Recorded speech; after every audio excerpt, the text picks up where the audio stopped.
Welcome everybody to the third of our C's Pathways info sessions this week. Thanks for taking the time in a busy week to come and share some information, both to my colleagues from Barnard and Columbia who are here to share information, as well as students who are here to gather up your information. I am Christine Valenza Shin. I'm the Executive Director of Beyond Barnard.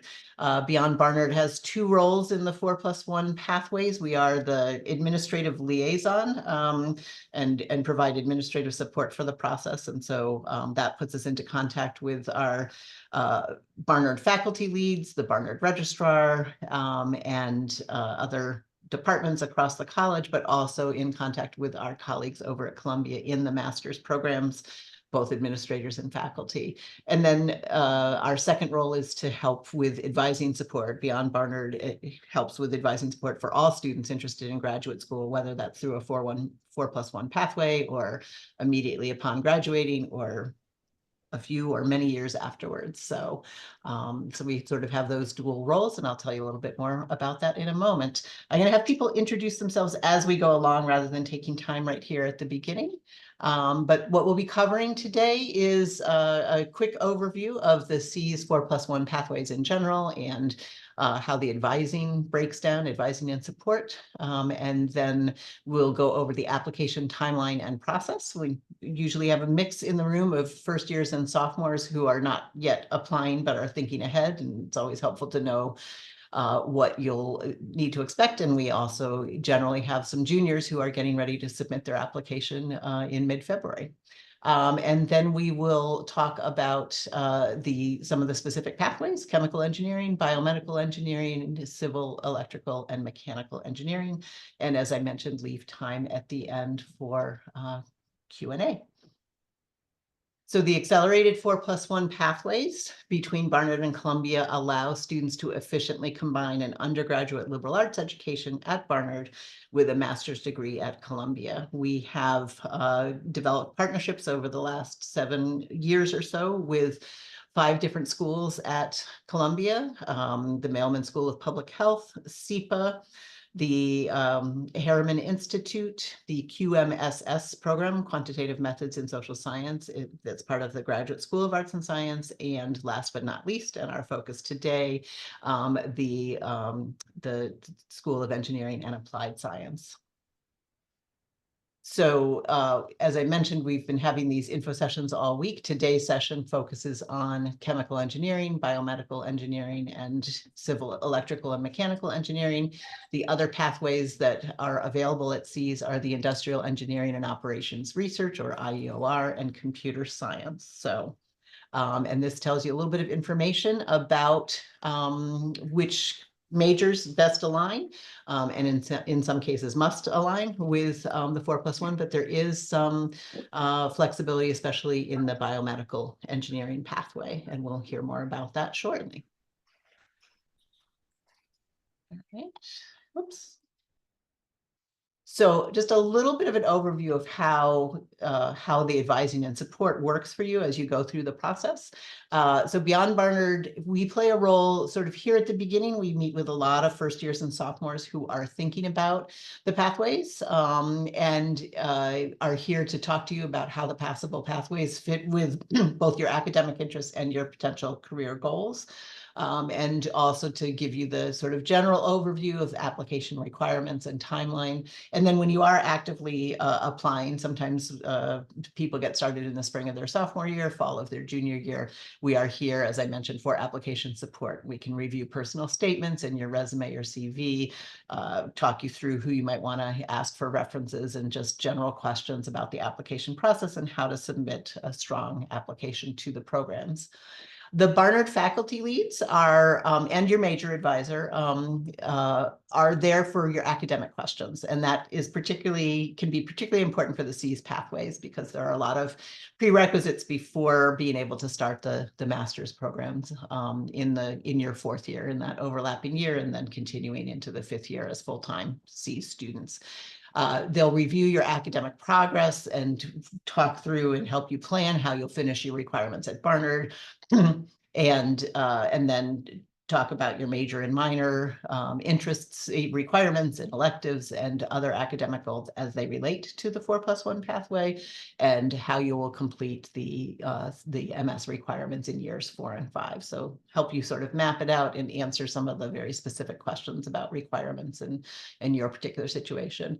Our colleagues at Columbia, all of the administrators, advisors, and faculty for the various programs over at SEAS can be very helpful in talking about the curriculum for the particular SEAS pathway, what the requirements are for the concentrations or the specifics within each pathway.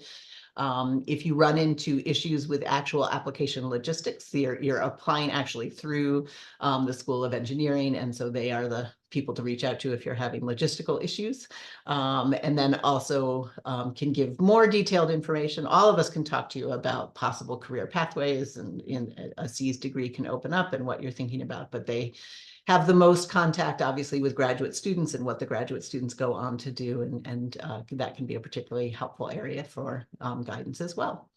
So it's a lot of different people. When in doubt, if you're not sure where to start, you can always start by emailing my colleague Claire at beyondbarnard@barnard.edu. You've probably all done that. You may have already done that. Invaluable in terms of sending things to me or wherever else we need to send you to get your questions answered. But we don't always have the detailed answers to everything, but we generally know who to ask. So when in doubt, reach out to Beyond Barnard and you'll get some more contact information as we go through. Oops. Okay, so now let's take a look at the application timeline and process, and I'm going to turn things over to Natasha. Hello, everyone. My name is Natasha Stanislaus. I am a recruitment officer at the Graduate Admissions Office at Columbia Engineering. On the slide, you have not only the office email address, but also my email address. We are here to help you through the admissions process. As wonderfully stated, there are a lot of moving parts in applying to graduate school. There are a lot of moving parts in this process, and we all want to be able to help. I'm a first-gen college student myself. I know what it's like to not quite know where to even start sometimes. And so please do, use of course, our website as a resource, but don't be afraid or hesitate to reach out to us if you have any questions. Perfectly, as Christine put it, if we're not the correct point of contact, we are happy to refer you to our colleagues in a different office or in other departments so that you are able to get the assistance that you need. So we'll start talking about the application timeline itself to start. For those unaware, Columbia University, Columbia Engineering, Barnard have really interesting and intertwined histories, and that has led us to where we are today in the present in having a program that allows you to pursue a graduate degree at Columbia Engineering, leveraging the time that you've spent at Barnard. So you're doing, if you're not quite a junior just yet, you're doing what hopefully makes sense on the Beyond Barnard websites. I mean, it does to me. You're attending an info session. You're meeting with a Beyond Barnard advisor. You're perhaps meeting with Barnard faculty, and you're really thinking about what are the prerequisites for this program so that I am set up for success in pursuing my master's early. And that's part of course, thinking about your graduate school education is really thinking, how do I academically prepare myself first and foremost? And then when it comes to the actual pathway application, it is taking part in two parts. You have your junior year, where the dates are on the slide. The application becomes available in September. The application closes February 15th. We're not going to close it exactly at 11:59 p.m. Don't stress out that much, but that is the deadline. That is when we expect applications to be in and complete. And then the decisions go out in May. That way you're able to plan your academic future with the assistance of Beyond Barnard and your academic advisors. And then in your senior year, you're admitted to the pathway. In your senior year, that's where you're actually completing the process. That's where you do what we call the completion application. That's where you turn that conditional admission into actual admissions, and you're able to start with taking those SEAS credits. Your academic advisors are able to assist you and the departments with making sure that you're taking not just the right credits, but that you're academically having the right GPA. So we do require a 3.5 GPA in those graduate school courses in order for you to be able to show that you are ready for the master's program. And so that is something that you do need to be mindful of. You can't simply just take the courses, but part of taking the classes is, academically being able to succeed in them as well. So this next slide, we'll talk a little bit about the application requirements themselves. It is a single application that is online. Part of the the benefit of this program is that we have actually streamlined the admissions process for you because we know what a Barnard education is able to provide. We know you're quality students, so let's make it simple for the both of us. The application is online. We need your transcripts. They are to be copies of your official transcripts, which technically are unofficial transcripts. So what we need is just a copy of that transcript from your student account is something you should be able to log in. It might even say unofficial all across it. That's fine. Love it. Essentially, do not pay. Go to the registrar for your transcripts at this stage. It is simply not necessary. We want to make this as simple, as straightforward a process as possible. When we evaluate that transcript, not only are we looking to see that you took correct courses and prerequisites, we also are checking special attention to your overall GPA. The minimum for the program is a 3.5, but for the application process, if you're really close to a 3.5, if you're 3.3 something, 3.4 something, I personally would still go for it, still apply. We'll need a personal statement, a resume or CV, and then really importantly, we need the contact information for 3 reference providers. Not 3 recommendation letters, just the contact information. So the admissions committee may reach out to those reference providers. We would like them to be faculty members. Usually it's at least 2 are faculty members and maybe a third is from an internship or a part-time job. But know that if you're concerned about the bandwidth your faculty members have in providing reference letters, we're just asking for the contact information, not the full letters. Another thing to consider, of course, is if you're applying to a department, it's a really good idea to have at least one of those letters be from a faculty member from that academic discipline. Again, you want to show that academically you're viable, you're a great fit for the program, and you're prepared, and academic references are a great way to do that.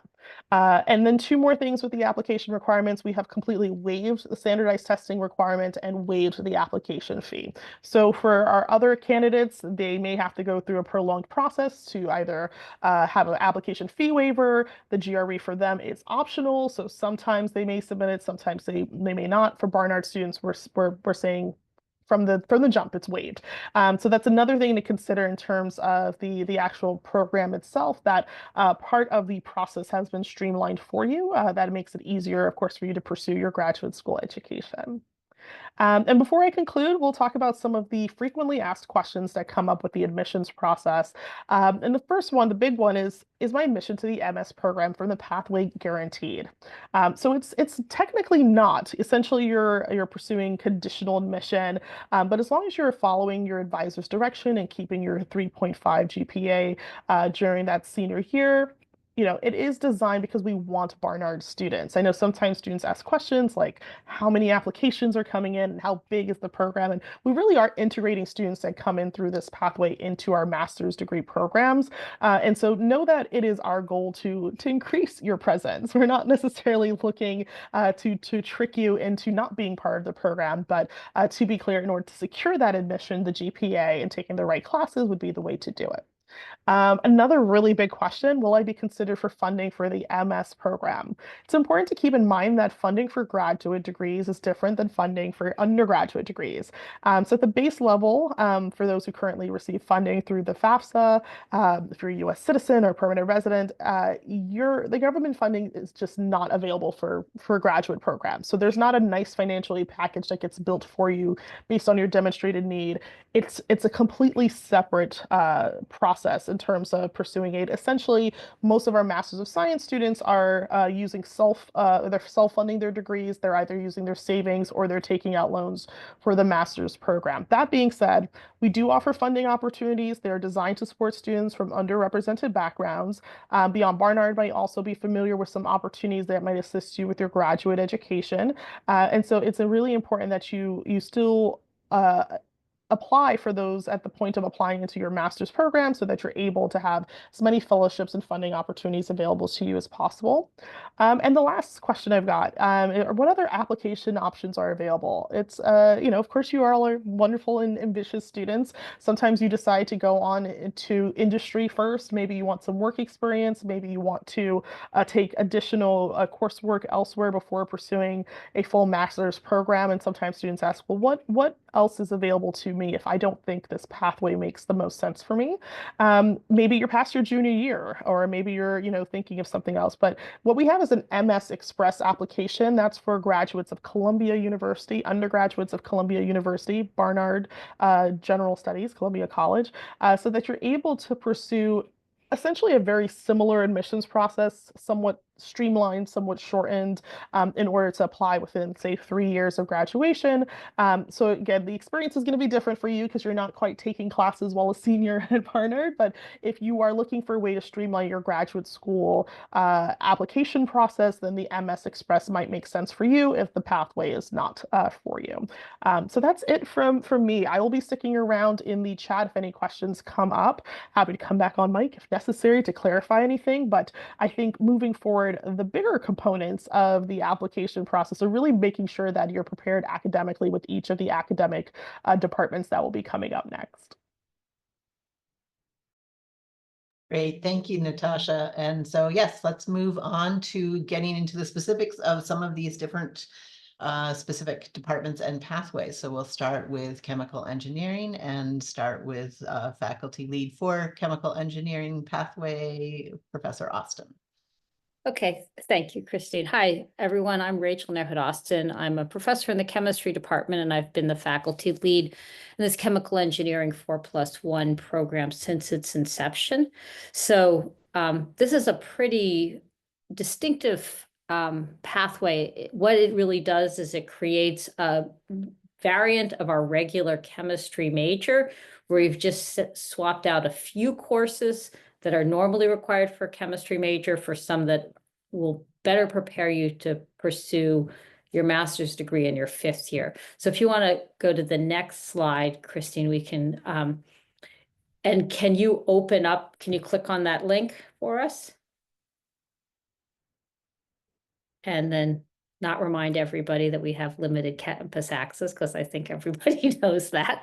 But anyhow, if you scroll down, or if you're just a student looking on your own web page, here we have, I think, what's a pretty clear summary, and it'll start here, where we have our standard chemistry major in the left-hand column, and then the chemistry major for students interested in chemical engineering.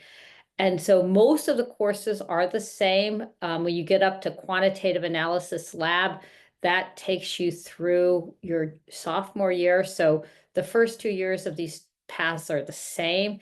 And then there are just a few changes. So instead of taking thermodynamics and kinetics in the chemistry department at Barnard, you'll take 2 courses at Columbia. You'll take a chemical engineering thermodynamics class and a reactor kinetics class. You take quantum chemistry with us. Instead of taking our 5-credit advanced synthesis and reactivity lab in the chemistry department, you take a chemical engineering applied chemistry lab, which is a nice projects class. Instead of taking inorganic chemistry, you would take introduction to chemical engineering. And I would encourage you, if you're interested in this pathway, to take that class sooner rather than later, so you get a sense for whether this really is something that you like. Again, everything, instead of taking an elective course in chemistry, you'll take a programming class, you take a senior capstone experience in either major, and we've had great success with placing students interested in this pathway in a chemical engineering lab for their senior capstone experience. Chemistry has some math requirements for the major. The math requirements for this variant of the chemistry major are 2 semesters of calculus plus this combined applied Calc 3-4 class and ordinary differential equations. And then we both would like to see 2 semesters of calculus-based physics. So it's a pretty straightforward pathway. You'll have a chemistry major, you'll have a chemistry advisor, you'll be a chemistry major, and your major advisor will be able to help you through this pathway, there are just a few tweaks. And I'd say the one thing that you can't really mix and match. So if you take one of the thermodynamics and kinetics classes at Columbia, you have to take them both, but there really are not that many places where this chemical engineering pathway is different from our standard major. I'd say it's more quantitative and a little less sort of synthesis oriented. The other things I would just say, if you're interested in this pathway, it's great to start getting on the mailing list for the chemical engineering department and start attending some seminars and just getting a feel for what chemical engineers can do. Beyond Barnard could help you link in, connect to Barnard alums, perhaps who are working in this field. We've had really great success with students who've done this major. I think if you look at the chemical engineering website right now at Columbia, you'll see featured a Barnard student who was extremely successful in this pathway. She ended up not going to Columbia, but instead pursuing a PhD in chemical engineering at Caltech, which, to the earlier point, is also a possibility if you do this, your undergraduate degree in this with an eye towards engineering, and then you decide you'd rather pursue a PhD. That's not precluded by this kind of training. And we've seen that students who have this really strong quantitative background do very well in graduate applications more generally. So I think, Christine, those were the things that we wanted. I think you have one more slide that points out then what a student might do in their 5th year. And I'm not sure if there's anyone from chemical engineering here who wants to talk a bit more about that. I don't think any of them were able to make it, unfortunately. So, this sort of lays out the plan. They've been, the team over there is very receptive to questions and individual meetings. So definitely feel free to reach out directly once you've, connected with ourselves or Professor Austin to get the sort of Barnard lay of the land, and then to start thinking about the Columbia piece of it. So great. So that just shows you the required courses for the master's degree. And as you can see, there's also room for electives and also room for some research as well. thank you so much. And now we will go to biomedical engineering, which has some interesting variations. So there's 2 faculty leads. So if you are majoring in this list here, biochemistry, biology, chemistry, environmental science, then Professor Austin, and neuroscience, Professor Austin would be your advisor, and Professor Rashmi Mukherjee for physics, astronomy, math, computer science, and then got information as well. Professor Olson is here. Is Jody here? Jody Del Sol. So I don't know if either Professor Austin or Mukherjee want to say a few words about the biomedical pathway. I'm happy to, if you just go to the next slide, because I think it's easy to talk Perfect. about this pathway, particularly in contrast to the chemical engineering pathway, which I just described. So this pathway is different in the sense that you will just do your regular Barnard major, and there's really, if you're a biochemist, you'll be a biochemist. If you're a biology major, you'll be a biology major. There's really not much to talk about here, except that you do these things that are on this list. So these are your prerequisites. And ideally, you get these done before you apply to the program. So you try to get these done, by your junior spring. And you do well at them. So you take 3 semesters of calculus, you take linear algebra, you take ordinary differential equations, you take an introductory programming class. I gather there's been a little bit of shift on this in terms of whether 2 semesters of calculus-based physics or 1 is required. But as your Barnard faculty member here, I would tell you that you would be well advised to take 2 semesters of calculus-based physics. I think it's really hard to imagine going into a quantitative field without that sort of foundational understanding of physics. A semester of biology, I'm not sure that they always require that. And then they have a really interesting quantitative physiology course that they recommend that you take, and our students really enjoy it. So that's what you have to do. And the other thing I would again say is that if this is something you think you're interested in, again, as a first or second year student, start going to biomedical engineering seminars and just getting a feel for, as is true with chemical engineering, really the range of projects that fall under these categories. It's if you don't know a lot about engineering, you might think it's a very narrow field, but in fact, engineers do all kinds of really interesting things. And so just taking a little time to get to appreciate the fields are another important thing that you might do as an undergraduate. So I'd say that's sort of what I would say. Christine, I don't know if Reshmi wants to add anything. Thanks, Rachel. No, I think that you summarized it pretty well. So if you're a physics major starting the biomedical engineering pathway, you would need the 2 semesters, in fact, more than that, of physics classes to complete your physics major requirements. But from the biomedical side of things, these are the requirements that have been summarized. Oops, so sorry, I think let me go back. Sorry.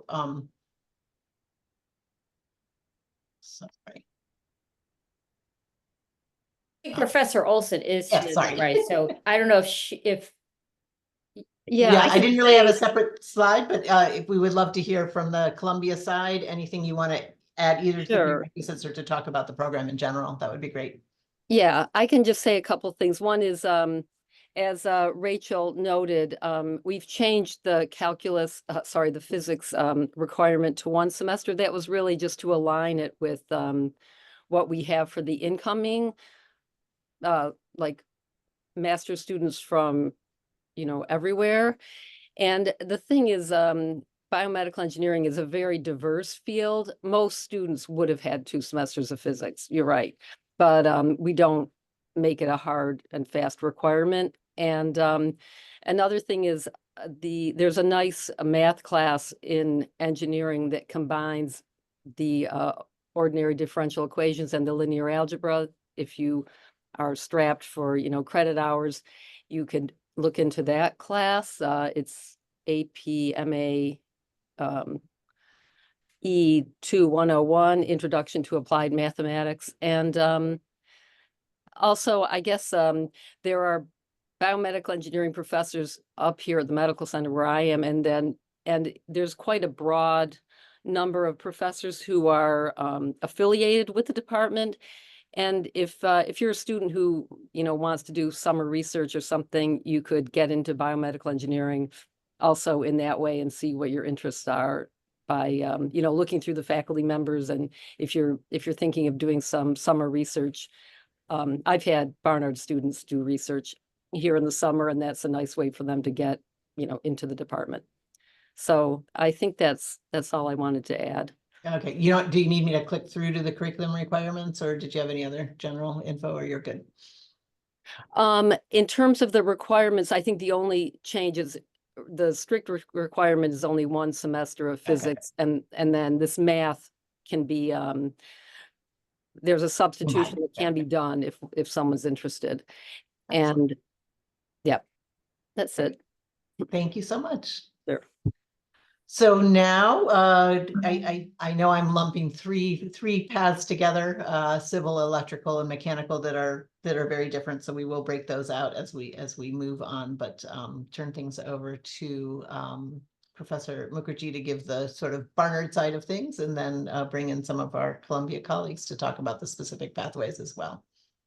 Thanks, Christine. So just to introduce myself, I'm Professor Reshmi Mukherjee. I'm in the Barnard Physics and Astronomy Department. And like Professor Austin, I've been part of this program since the inception. So for us, it's been a highly successful program. Our students love it. And we have basically what you see here is 3 specific pathways: civil engineering, electrical engineering, and mechanical engineering. And I just wanted to mention that Professor Kimesis is here from electrical engineering, and maybe he can say a few words later on. And from the mechanical engineering, we have both Professor Athesian as well as I thought I saw Professor Lipson here as well. So what you see on this page are the 3 different pathways. that we have for the physics students, and then we're going to just go through each one of them one by one. So let's start with the civil. Christine, I don't know if these slides were refreshed, but I also actually had a link here to Okay. civil engineering. So I wonder if you just hit return, Sorry, return to, if you just refresh the slides and come back to civil engineering, but it doesn't matter. I oh, think the sorry. main thing here is, so this basically summarizes the requirements. So if you're taking this pathway as a physics or an astronomy major, you will be going through the physics and astronomy requirements, which start out by your 2 semesters of physics in your first year, and then you have other requirements, a 3rd semester of physics as well, a bunch of other physics requirements. What the civil engineering pathway does is that in addition to the physics requirement, you are also going to be, and I'm just going to look on the web page here. So let's say the civil engineering pathway also offers that there are several tracks. So for example, you could go into a structural geotechnical engineering track, or an engineering mechanics track, or a construction engineering management track. There are various tracks that you can go into, but you don't have to worry about it initially. Basically, you start out in your first year just by taking physics. So you will look like a physics major starting out in the first year, and it's only in your 2nd and your 3rd year that you start taking the engineering classes that fit in towards your 4+1 program. So I think the main thing here is I'm not going to necessarily go through this list of requirements. We have a web page, and thank you for posting that, Natasha. So if you click through that, you'll see that we have, working with faculty at Columbia, built out the program year, semester by semester. What are the courses that you need to take in physics, and then what are the courses that you start to need to take in the engineering department, so that you are ready by the time you apply to this program. The other important thing I think about both Professor Olson and Professor Austin mentioned, it is to your advantage to get to know the engineering department early on. So your first point of contact is always going to be me and the faculty from the sort of the curriculum side of things. If you're a Barnard student, you can always reach out to me, and then we connect you to the faculty in the engineering department, and then you can start talking to them early on, so that we make sure that you're on track. It's always good to visit the department, attend seminars, and also sometimes for the summer, some of our students have been doing research for the Summer Research Institute at the engineering school. So that has been very successful as well. So Christine, we can just go through the 3 different programs. Again, I'm not going to necessarily go through every single requirement, but let's go to the next slide. And that is electrical engineering. And again, once again, the same sort of, you start out with a physics introduction. So in your first freshman year, you will be taking introduction to physics, 1st and 2nd semester. You'll be taking math. In your sophomore year, you will go on to taking the 3rd semester of physics, classical waves and optics, more math, then quantum physics lab. And then in your junior year, you're going to start taking classes that are in the engineering department. And that, again, if you go into the website, you'll see that we've worked out together with Professor Kimises exactly what are the courses that you need to take. I just wanted to give Professor Kimises a chance to say anything if he would like to at this point, since we are on the stage. No, I John? think you covered it really well, and yeah, absolutely. And Okay. just if you're interested in the track, I think the advice to go to seminars is a really good one. It's a chance to meet the faculty, and it's also a chance to understand what the field is about. And then the technical details are on the website, and yeah, happy to speak about those if people have questions. But no, it's a Yeah. great intro. Thank you. Thank you. And so we could go on to the next one, which is the mechanical engineering, and Professor Teshin is here. And then once again, you'll see that It's very similar because basically what you need for all of these 4+1 engineering tracks is a rigorous preparation in physics and physics and math, basically. So your Barnard physics major prepares you for that. So the first 2 years will look very similar to a Barnard physics major. It's only in your junior, maybe spring of your sophomore year, junior year, you're going to start taking these the classes in the engineering school. But you'll see that there are that's the number of credits to complete graduate classes. You could start taking some of these advanced classes already when you're at Barnard in your senior year, depending on how the program works out. But I would encourage you to, what I tell my students who come speak to me, is go through the course listings and just plan out your semester. You plan out your semesters at Barnard with these courses and see where they fit. And always reach out to me and talk to me about this, and I can help you build out the program. So students who are interested in this, not everybody knows in their freshman year that they want to do this. And that is okay. You can take your first year of physics and then you want to do the 4+1. It's not too late. Some students know they want to do it right away, and that's great, and we can help you, but there is a lot of flexibility. So please reach out and we can help you build the program. And I just wanted to see Professor Teshian, thank you for joining and attending the session. If you wanted to say anything in addition to what I mentioned. Thank you, Professor Mukherjee. I just want to answer questions if students have questions. So thank you. Yeah. Great. So we'll get to that very soon. Sorry. Yeah, so we are ready for Q&A. I just wanted to clarify one thing just that kind of comes up in the FAQs for all of the SEAS pathways, which is that you have that in the fourth year.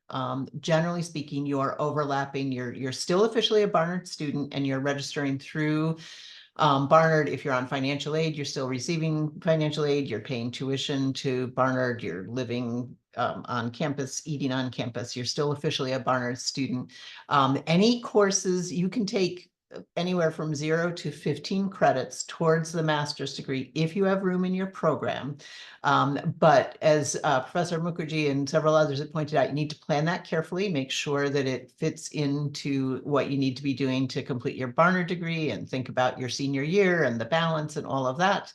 But the key thing is there's an overall limit. You cannot take more than 15 credits in your and have them apply, and none of them can count towards your Barnard degree. You can't double count them. So one of the things that's really important as you're planning out your courses is you have to count up which of these courses are going to count towards your Barnard degree, possibly your Barnard major and other requirements, and which of them do you intend to go towards the master's degree. Then once you enroll in the fifth year, now you're officially a C student, and you get officially accepted into the program. Once you've started that first semester of your fifth year of the +1 year, then you can apply through C's to have those credits transferred over. And so there's a process there through their student portal, and then it requires the Barnard registrar to verify that you didn't use any of the courses you want to transfer over for your master's there. So we always want to highlight that. Some students are highly motivated to take a lot of the courses in their senior year. And that can have both financial benefits, because paying Barnard tuition is generally less expensive than paying for the credits at the master's level. And it can save you some time, which opens up some flexibility in that +1 year to do research, thesis, TA, RA, part-time job. It opens up some pathways, but it can put a burden on your senior year. So you want to plan that out carefully. So that said, let me open it up to other questions. Feel free, as I said, to add them to the chat, or you can come off mic. But if anybody has questions, the floor is open.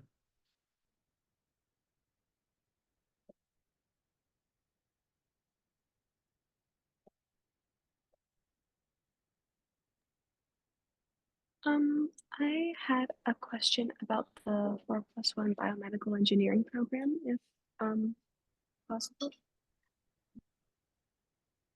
Sure, go ahead. So how soon would you say that we should start looking for research opportunities connected to the field that we want to go in?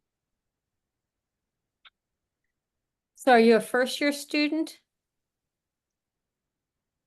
Well, I guess Yes, I'm a I won't be first so, year. yeah. You know, I would say this in general, Barnard runs a robust summer research institute. And so working through that program can help students find summer internship opportunities. It's usually the more experience you have as an undergraduate, the easier it is to find a position in a lab, but it's not too soon to think about working your summer of after your first year, just with a sense that you might not get a position. I see Professor Olson is a Barnard alum, and she's done a really lovely job mentoring some of our students. Did you want to have any advice to add to that? No, I mean, I think Barnard does have a really great summer program, so probably, even though I mentioned that there are biomedical engineering professors, I think the main thing, you know, is just to do biomedical sort of research if that's what you're interested in, wherever you do it. And but as soon as you feel like you are interested in doing research over the summer, if you have a professor who you like or a certain field that you like, you know, just talk to them about it. And then, you know, you sort of get the balls rolling. But, you know, right now there's no rush for sure. But, you know, by, you know, early mid next semester, you'll want to be, you know, talking about that just to, you know, get your professors thinking about what they want to do during the summer and who they want to be mentoring. And or if you're reaching out to someone you don't know, you know, finding a grad student in their lab to talk to them. But yeah, it's the Barnard program is great, and so that's probably a great place to start. I'll just Certainly. add that we're actually having Beyond Barnard is having an info session tomorrow for a bunch of funded programs, but specifically the Summer Research Institute. There'll be an overview of the program and then a second session on how to find a mentor if you're, you know, as part of the application process. But then also remind all Barnard students that there are many different research opportunities out there, and speaking to your specific department and to other students that are ahead of you in the major can be really helpful to identify some of those other opportunities, many of which are funded as well. So, and Professor Comissi, yeah, we just put something in the chat about these NSF funded research opportunities for undergraduates. So there's just a lot out there to look for. Everything tends to be a little competitive, but one of the great things is nobody ever looks at your batting average. So this is true in so many things. Nobody will ever ask you, how many fellowships did you apply for? How many emails did you send out to prospective faculty members that you wanted to work with? All that matters is that you end up getting opportunities and then making the most of them. And you do want to approach looking for positions thoughtfully. So if you're going to write to a faculty member who you've never met, then taking some time to read about what they do, and obviously being polite and courteous and responsive in your correspondence. But you can just start thinking about what kinds of work you might want to do. And in my experience, when you start quite young, you typically do a lot of things that you don't understand yet, and that's normal. You do them, you kind of, you know, you learn whether you enjoy working with your hands or working in a lab, and then, you know, the next summer you're like, oh, now I kind of understood what I was doing. So that's kind of a natural process. You don't have to start your first summer, but one of the things that Barnard really tries to do is to give students an opportunity to actually get started doing research as soon as they feel ready, because for some students, it really is the moment when they say, okay, maybe I do want to go to med school after all, or when they say, wow, I just really love being in a lab. And that can be really helpful in shaping the rest of your time. That's a great Yeah, point. if I could, Go ahead. Oh, sorry, if I could just say one thing. So I mentioned I just put a link in for the NSFRU, which are basically like summer camps for summer research. And there are actually several at Columbia, which Barnard students can apply to. But it's your chance to also build your network and to go to somewhere else. And some are very competitive. Everybody wants to be in Santa Barbara and surfing, but some of them are less competitive. And so, I think Rachel's advice is a good one, which is you're kissing frogs. And so kiss frogs, the one rule the NSF has, there can be no application fee. So you can apply to 20, and that's not, there's no shame in that. It's the same application to each one. The other thing is do reach out early to prospective faculty. And we mentioned earlier going to seminars and using that as one mechanism to meet the faculty, because faculty that have sponsorship from the NIH and the National Science Foundation can get funding, supplemental funding for summer fellows.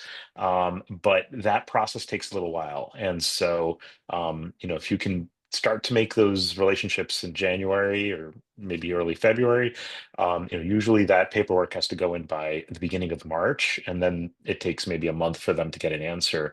So I won't say you, I'll say you can't start too early to make those friends, just because there is some runway there if you need a funded opportunity. And in the summer, staying in New York is extremely expensive. So Other questions, other answers?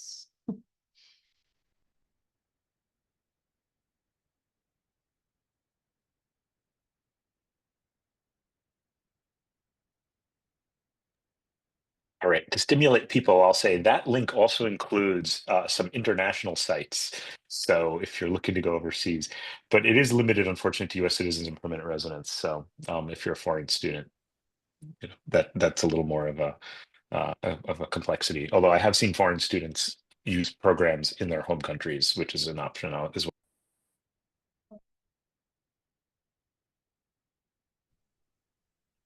Hi, I have a question about housing.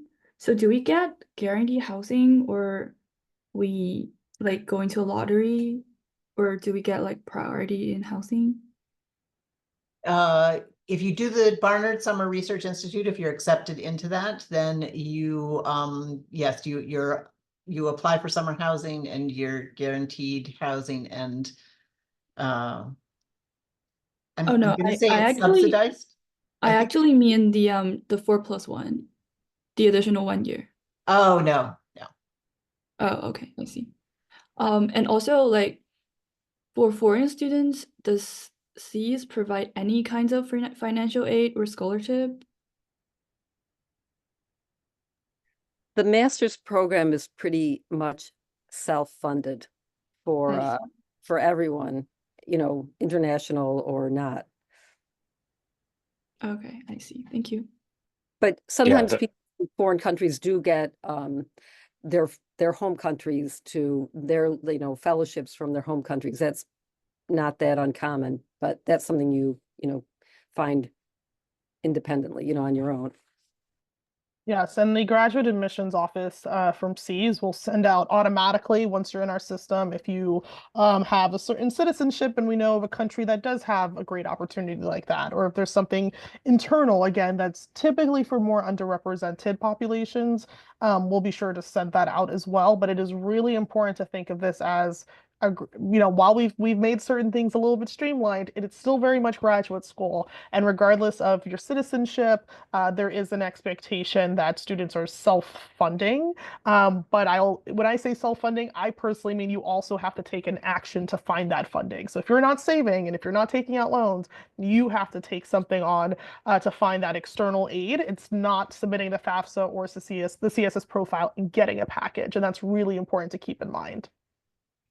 We are here at Beyond Barnard. We're not financial aid experts. We're not experts on any of this area, but I have frequently meet with students throughout the process to talk about different possibilities, to talk about when you're thinking about loans, the concept of return on investment, that it's expensive and yet it's relatively short. You're taking out a loan for just the one additional year of schooling. And we've definitely had students put together very creative combinations of several small scholarships supporting women in engineering in particular, hometown scholarships, home country scholarships, as well as being flexible in their scheduling during that +1 year to be able to get a teaching assistantship, a research assistantship, a paid internship. You know, there's various options, but it is expensive and it can be daunting, but we don't want anyone to take themselves out of the running too early for that. And we're here to help talk it through with you and send you to, you know, resources and help you on that research and planning.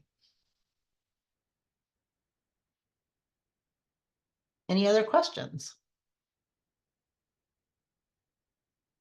Well, thank you again. Definitely to all the students who joined us, to taking the time out to attend and ask your questions and listen to the information. And to all of my colleagues here at Barnard and Columbia, thank you for joining us as well and sharing your information and being there for students to follow up with as well. Bye. Thank you so much for your time.